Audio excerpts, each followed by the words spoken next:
mazoezini, uwe na dhamira kuu. Uwe na dhamira kuu itakayokufanya wewe uwe mtu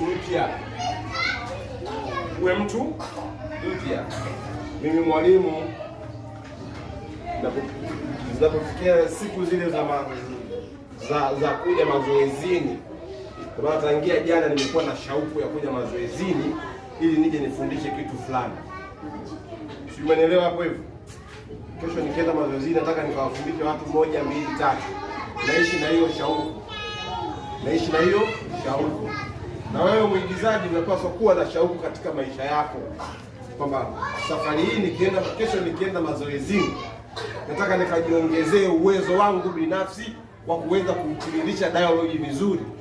Nataka nikajiongezea uwezo wangu binafsi wa kuweza kuperform vizuri hisia ya kulia, kwa maana yake unakupa na kitu kama vile